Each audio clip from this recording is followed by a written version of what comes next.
నమస్కారం. వనవానికి స్వాగతం. ఈరోజు వార్తలలోని ముఖ్యాంశాలు.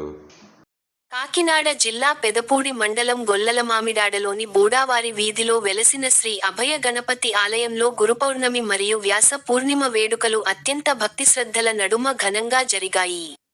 ఆలయంలో వేంచేసి ఉన్న శ్రీ షిరిడి సాయిబాబా వారికి తెల్లవారుజాము నుంచే ప్రత్యేక పూజా కార్యక్రమాలు నిర్వహించారు. ఆలయ ప్రధాన అర్చకులు ఇంద్రగంటి మూర్తి రాజా గారి ఆధ్వర్యంలో ద్వారంపూడి యువ రాజారెడ్డి, సంధ్య దంపతులు యజ్ఞకర్తలుగా వ్యవహరించి లఘున్యాస పూర్వక రుద్రాభిషేకము, సహస్ర అర్చనలను శాస్త్రోక్తంగా జరిపించారు.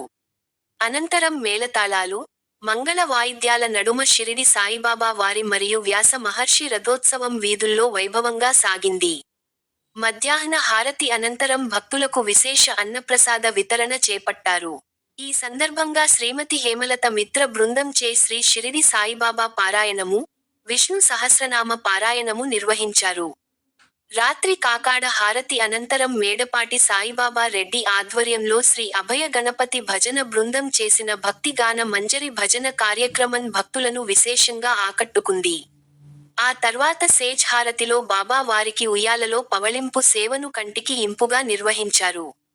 ఈ సందర్భంగా ఆలయ కన్వీనర్ ద్వారంపూడి యువరాజా రెడ్డి మాట్లాడుతూ, ప్రతి సంవత్సరం భక్తుల సహాయ సహకారాలతో గురుపౌర్ణమి వేడుకలను ఘనంగా నిర్వహిస్తున్నామని, ఈ ఏడు మరింత వైభవంగా జరిగాయని తెలిపారు.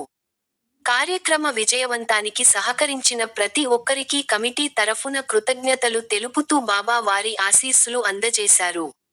ఈ కార్యక్రమంలో మేడపాటి సాయి బాబా రెడ్డి, మేడపాటి రామారెడ్డి, సత్తి భగవాన్ రెడ్డి, ద్వారంపూడి రవితేజ రెడ్డి, ద్వారంపూడి బంగారు రెడ్డి, కర్రి రామకృష్ణారెడ్డి, ద్వారంపూడి శ్రీనివాసరెడ్డి, మాస్టారు, సంజయ్, రామలక్ష్మణ రెడ్డి, హరినాథ్ రెడ్డి, ఆలయ కమిటీ సభ్యులు మరియు పెద్ద సంఖ్యలో భక్తులు పాల్గొన్నారు.